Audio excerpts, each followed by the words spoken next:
Hello students, तो हम लोग कल वाली सीरीज़ को आज अपनी कंटिन्यू करते हैं और पार्ट 2 पे चलते हैं ईडियम एंड फ्रेजेस के, जिसमें हम लोग ईडियम 21 से लेकर के 40 तक कवर करेंगे। नेक्स्ट 20 ईडियम्स हमको कवर करनी रहेंगी।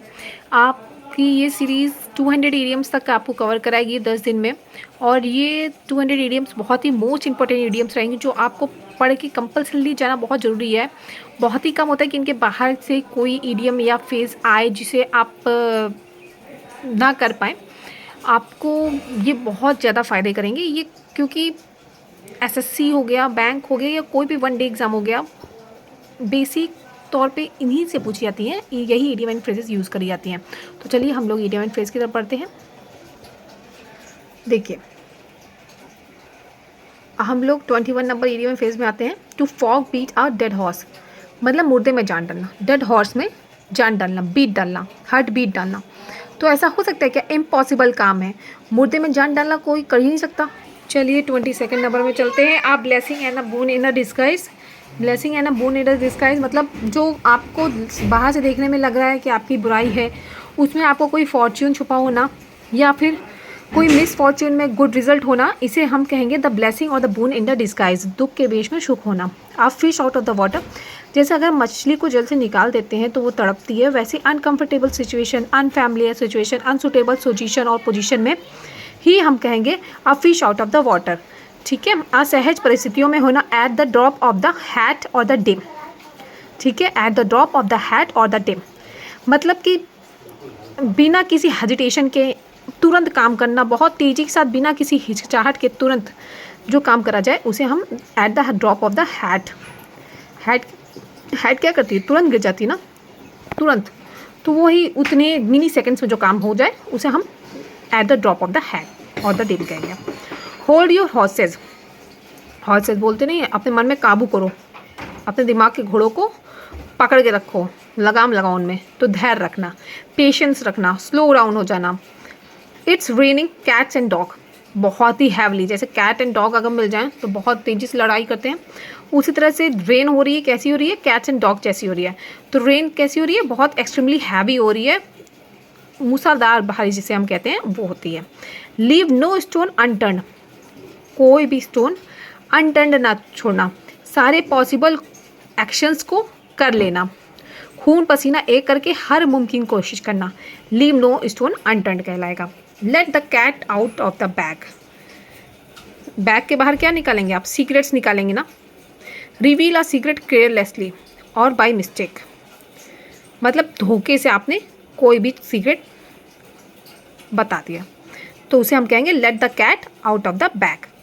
अ हार्ड नट टू क्रैक, अखरोट होता है, उसको क्रैक करना कितना मुश्किल होता है, तो एक डिफ़िकल्ट टास्क है, एक टफ चैलेंज है, तो उसे हम कहेंगे a hard nut to crack. A red letter day, red letter day बोलते हैं रेड से अंकित कर देना, हाईलाइट कर देना, मतलब बहुत इंपॉर्टेंट है।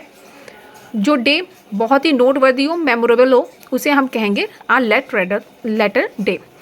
Add fuel to the fire और द फ्लेम, कहते हैं ना आग में घी डालना, जो चीज़ों को और ज़्यादा वॉर्स कर दे, उसे हम कहेंगे add fuel to the fire.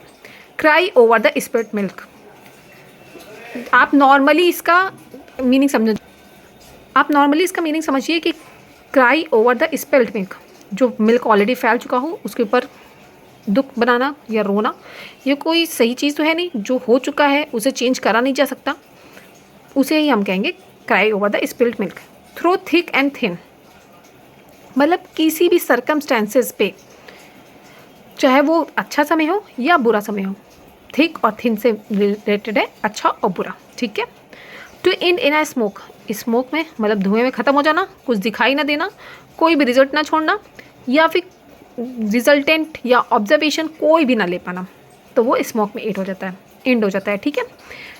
Eight all at seas feel at sea, मतलब अगर हम सी के पास होंगे तो बताओ, अगर सी के ऊपर हमारी नाव है तो हम कैसा महसूस करेंगे? पजल्ड, कन्फ्यूज्ड, लॉस्ट, और देखा जाए तो बिल्कुल कन्फ्यूज़न में रहेंगे कि हमें पता नहीं रास्ता किधर है।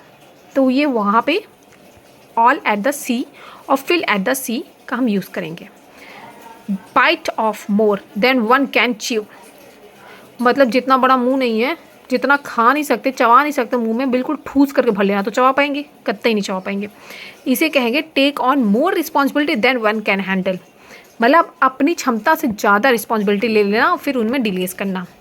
तो हम ये वाली इडियम एंड फ्रेज का यूज़ करेंगे। किस वाली इडियम एंड फ्रेज का? Bite off more than one can chew, इंसान जितना चबा नहीं सकता उससे ज़्यादा मुंह भर लेना।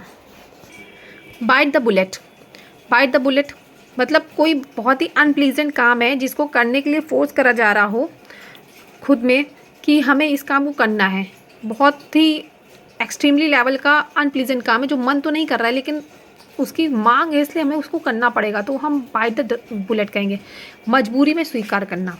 ठीक है। ऑन क्लाउड 9, बोलते नहीं 7वें आसमान में, तो यहाँ पे ऑन क्लाउड 9 बहुत ही हैप्पी होना, एक्साइटेड होना। 7वें आसमान पर देखिए लिखा हुआ है, 7वें आसमान पर अत्यंत प्रसन्न होना। ठीक है। स्नेक इन द ग्रास, देखो स्नेक इन द ग्रास बोलते हैं, बारिश का समय चल रहा है, बोला जाता है कि आपको घास में, हरी घास हैं जो जहाँ पे जो मिट्टी का एरिया होता है वहाँ पे आपको बहुत संभल के चलना रहता है क्योंकि सांप छुपा हो सकता है ग्रास में, इसलिए एक snake in the grass use, the grass, इसलिए snake in the grass use करा जाता है। और फिर 40 नंबर, आज का लास्ट नंबर जो होता है वो ये है कि टू मिस द बोट और द बस, मतलब कोई भी अपॉर्चुनिटी आई उसको हमको मिस कर देना। अब हमें नदी पार करनी है, बोट को हम मिस कर देंगे तो हम नदी कैसे पार करेंगे? या तो हमें तैरना आना चाहिए या फिर बोट होनी चाहिए हमारे पास। तैरना नहीं आता, केवल बोट के सहारे, तो हमारी अपॉर्चुनिटी हमने मिस कर दी।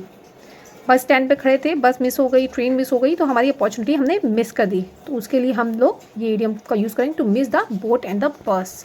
ओके, आई होप आज की जो 40 इडियम एंड फ्रेजेस थी वो आपके समझ में आई होंगी।